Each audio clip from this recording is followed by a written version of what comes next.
안녕하세요. 삼령이농원의 장프로 인사드립니다. 반갑습니다, 여러분.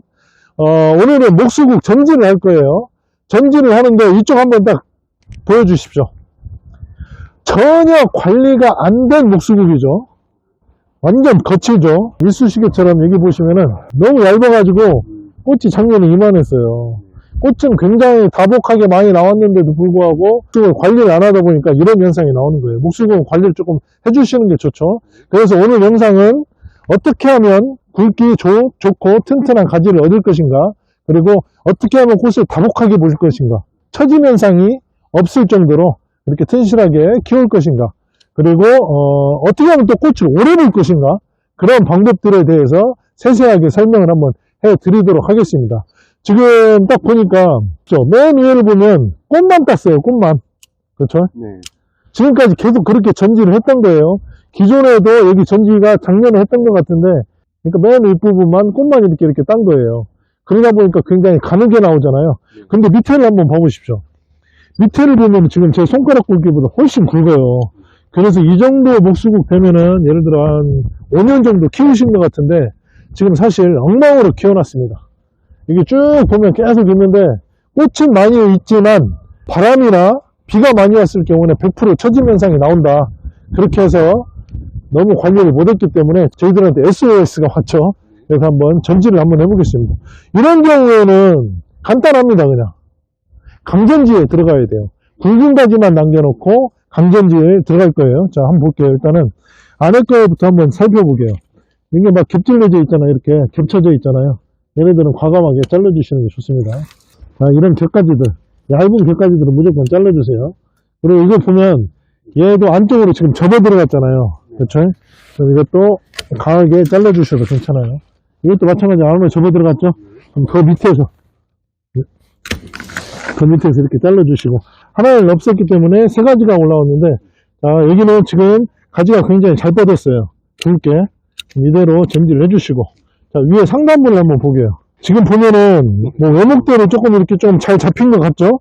하지만 이렇게 기르는 게 아니라 얘들도 마찬가지로 과감하게 자를 겁니다. 이쪽에서 잘라주고, 가지를 잘라주고. 자, 이쪽에도 굵은 가지가 이렇게 뻗었죠? 그래도 위에서 과감하게 잘라줄 거예요. 이런 느낌으로. 여기도 마찬가지로 잘라주고. 방금 전하고 지금 비교해보면 어떻습니까?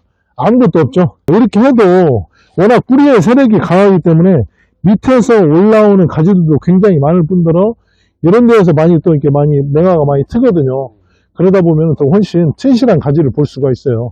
꽃을 또 오래 봐오는 방법 중에 하나는 이 상태에서 5월 말이나 6월 초 정도에 다시 한번 전지를 하게 되면은 꽃을 늦가을까지 볼 수가 있어요. 늦가을까지 본다라는 거는 뭐냐면은 추위가 어느 정도 내려오다 보면은 단풍이 들어요. 또 핑크색이나 붉게 단풍이 드는 것까지 다 보실 수가 있다라는 점이죠. 여기도 한번 봐보십시오. 완전 난장판이죠. 네. 이렇게 되면은 꽃이 어떻게 된다고요? 꽃이 가늘면서 비바람이 쳤을 경우에 다 쓰러진다. 아까 제가 방금 뭐라고 말씀드렸죠? 5월 말이나 6월 초에 또 전지를 할 거예요.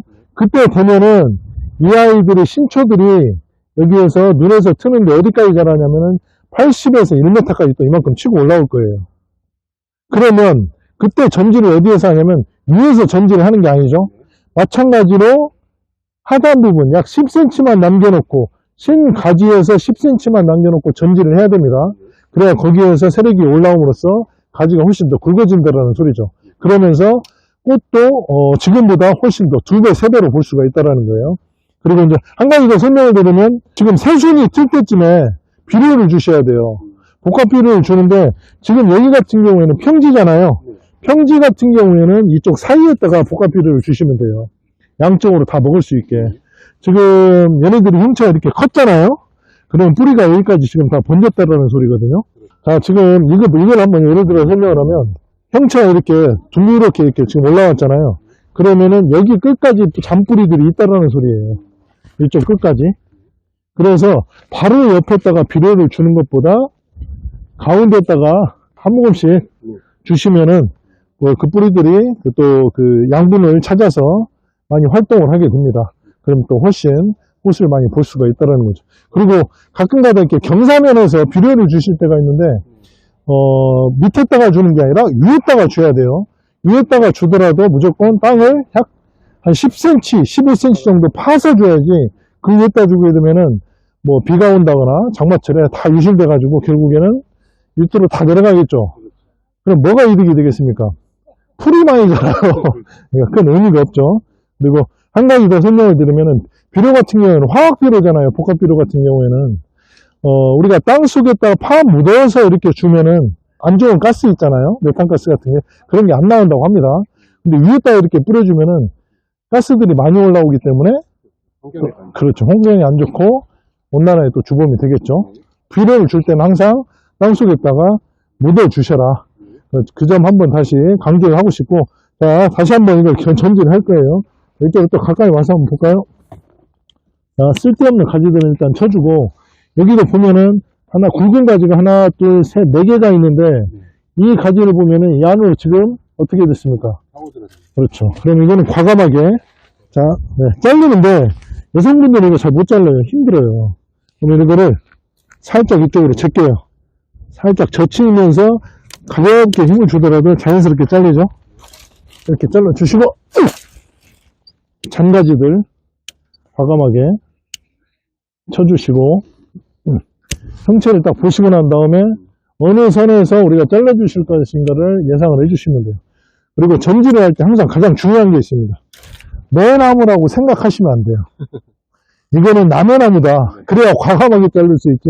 이게 만약에 내 나무라 정말 애지중지하게 이렇게 키웠어요. 그럼 다들 전지를 어떻게 하시는지 아십니까? 여기 끝들이 이 뚝배기만 이렇게 살짝살짝 날린단 말이에요. 그렇죠. 아까워서 이렇게 날려요.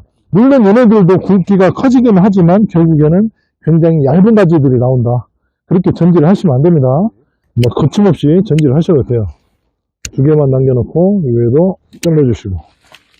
제 나무가 아니기 때문에 이렇게 과감하게 지금 전지를 하는 겁니다.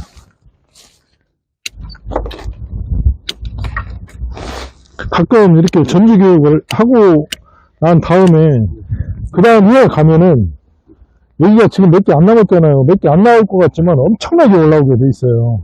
지금 보면 사실은 이 눈이 보면은 눈이 하나, 둘, 세 개씩 있잖아요. 그럼 여기서 세 가지만 나오는 게 아니에요, 사실은. 어떤 농약을 주게 되면, 거름이나 비료를 주게 되면은 눈마다 다 터지는 경우도 있었거든요. 그럼 여기서 세 개만 나오는 게 아니라 6개, 9개 이렇게 나올 수도 있고, 그리고 아까 얘기했다시피 5월 말에 꽃을 늦게 보기 위해서 5월 말이나 6월 초에 다시 한번 전지를 하면은 9개를 전지하려면 또 몇 개가 나올 거예요. 그만큼 따따따타불이 나오겠죠. 그러면 훨씬 더 풍성하고 다복하게 나오면서 꽃도 튼실하게 보고 오래 보고 단풍까지 볼 수 있는 그러한 전지 방법이 되겠습니다. 아까도 얘기했지만 내 나무가 아니라고 생각을 하셔야 이렇게 과감하게 전지를 할 수가 있습니다. 두 개를 한번 비교를 한번 해보시면, 하나는 너무 거칠죠. 또 하나는 아예 없는데, 밑에서도 이렇게 전지를 하고 비료를 주게 되면은 밑에서도 한 굵은 가지들이 10개 이상 튀어나오게 되어 있습니다. 이거는 제가 100% 보장하고 장담합니다. 지금은 2월 말이기 때문에 아직은 영양분이 위로 아직 안 올라왔거든요. 지금 전지를 해주시는 게 좋고, 차후에 한여름에나 장마철 기간에 이렇게 강전지를 하게 되면 죽을 수도 있어요. 그 점은 항상 유념을 해주시기 바랍니다. 이파리들이 많으시면은 가까이 와서 한번 딱 찍어볼게요. 네. 이 부분은 지금 전지를 굉장히 잘 해놨거든요. 자, 줄기가 굉장히 굵죠. 네. 지금 4개로 이렇게 다간으로 나와가지고 위에서 전지를 짧게 전지를 했더니 양 사이드로 또 길게 나왔어요. 네. 마찬가지로 거의 새끼손가락 굵기로 나왔는데 위에서 또 전지를 했거든요. 이런 식으로 전지를 해야 돼요. 그래야 이 부분에서 또 싹이 나오면서, 마찬가지로 얘도 굵어지고 밑에 있는 것도 굵어지고 전체적으로 싹 굵어지면서 꽃을 굉장히 많이 볼 수 있다. 네. 그래서 지금 이 친구들 같은 경우는 완전 전지를 굉장히 잘한 친구들을 예를 들어 이렇게 설명을 드리는 거고, 네. 전지를 안 하게 되면은 방금과 같이 네. 막 미친놈 머리카락처럼 이렇게 나오게 돼 있습니다. 네. 그래서 항상 전지는 이렇게 깔끔하게 해주시는데, 네. 여기도 보면은 전지를 늦게 좀 전지를 한 번 더 하신 것 같아요. 그래서 지금 이렇게 얇게 나왔는데, 여기도 마찬가지로 여기를 전지를 해주시는 게 좋겠죠. 네. 그래서 전지를 잘 된 거하고 안 된 거하고 이렇게 한번 비교를 한번 해봤습니다. 네. 한번 쭉 한번 비춰주십시오. 여기도 보면 굉장히 튼실하죠? 쭉 올라와가지고 굉장히 이쁩니다. 키가 굉장히 크죠? 네. 150cm 정도 되는데 여기에서도 뽑으면 더 커질 것으로 예상을 하는데 마찬가지로 좀 더 짧게 전지를 하면은 네. 스스로 키를 조정을 할 수가 있겠죠? 네. 이렇게 해서 저를 믿고 한번 이렇게 과감하게 전지를 한번 해보시기 바라겠습니다. 감사합니다, 여러분. 다음에 뵙겠습니다.